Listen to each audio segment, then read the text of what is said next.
Salut tout le monde. Donc là, dans la vidéo, nous verrons comment Alice fait pour pardonner facilement, dominer sur l'amertume et vivre heureuse 24 heures sur 24 dans un épanouissement le plus total. N'oubliez pas de liker et de partager la vidéo.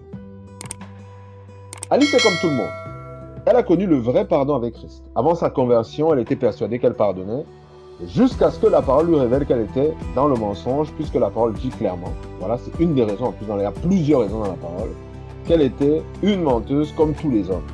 En effet, il est impossible de pardonner sans Christ, car le terme pardon vient du terme aphésis, qui veut dire effacer. Or, il est impossible d'effacer le péché sans le sang de Christ. On peut vivre une forme de paix, mais l'âme est déjà affectée sans qu'on ne se rende compte. Regardez par exemple Adam et Ève. Voilà, on a vu la conséquence au niveau de Caïn qui a tué son frère. Donc c'est déjà affecté. L'offense est rangée dans un tiroir. On a oublié qu'elle est là, mais ça ne veut pas dire qu'elle n'est pas présente au niveau de l'âme et qu'elle ne fait pas son travail. Gloire à Dieu, le Saint-Esprit sait faire ressurgir ses offenses quand il juge que c'est nécessaire pour notre croissance.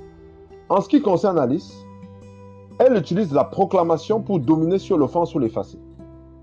Beaucoup vont dire « je pardonne », mais une fois qu'ils ont une remontée amère au niveau de leur âme, ils sont convaincus qu'ils n'ont pas pardonné, vu qu'ils vivent le dégoût au niveau de leur être intérieur, ils vivent la souffrance de l'offense.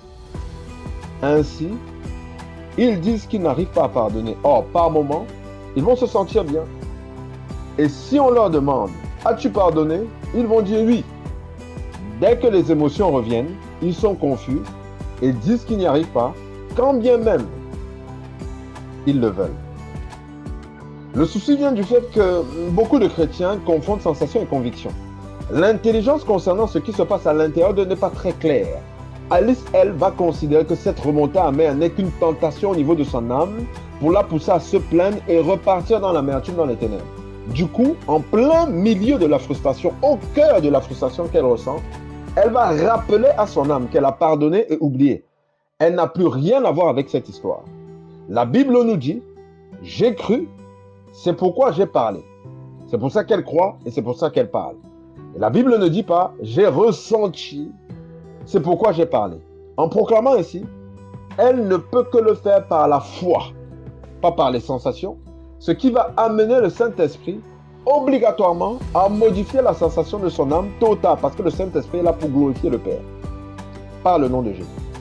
Par moment même, elle décide d'ignorer la sensation, car elle est pleinement convaincue que les sensations ne sont pas permanentes. Un peu comme par exemple, voilà, peut-être si vous êtes des dames, des gars vont vous appeler dans la rue, essayer de vous draguer, vous n'allez même pas faire attention, dès un moment ça va, vous n'allez, voilà, vous ne serez plus au courant d'eux. Ainsi, au bout d'un moment, Alice vit pleinement la domination sur l'offense, l'expression de l'écrasement de l'offense à la croix, parce que ça a été détruit à la croix. Le Seigneur nous fait comprendre que si on croit, on possède, puis on verra. La manifestation vient après.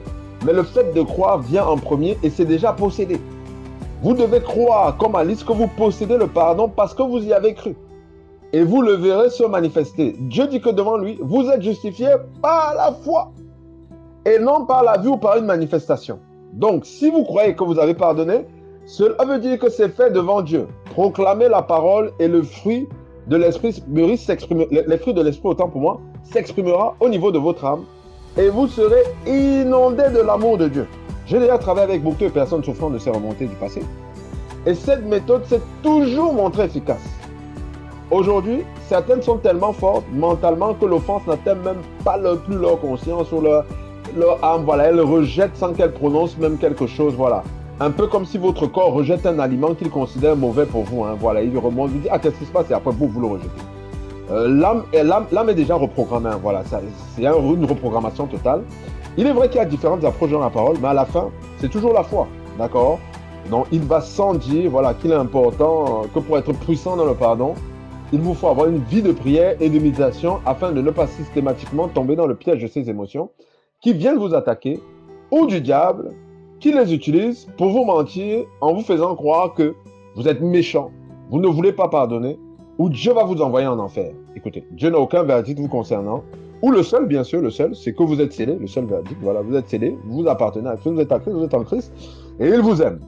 D'accord? Sur ce, je vous laisse. Soyez bénis, et vu que vous et moi, on sait que vous connaissez des gens, nous savons que vous connaissez des gens qui souffrent, de non-pardon, entre guillemets bien sûr, ou du mensonge du diable qui leur fait croire qu'ils ont un problème avec le pardon, partagez cette vidéo, faites-la connaître et likez-la. Sur ce, soyez bénis, je vous fais plein de bisous, à la prochaine et sachez que je vous aime. Même si les gens ne vous aiment pas, sachez que moi je vous aime et Dieu vous aime. Ciao, ciao, bisous, bisous.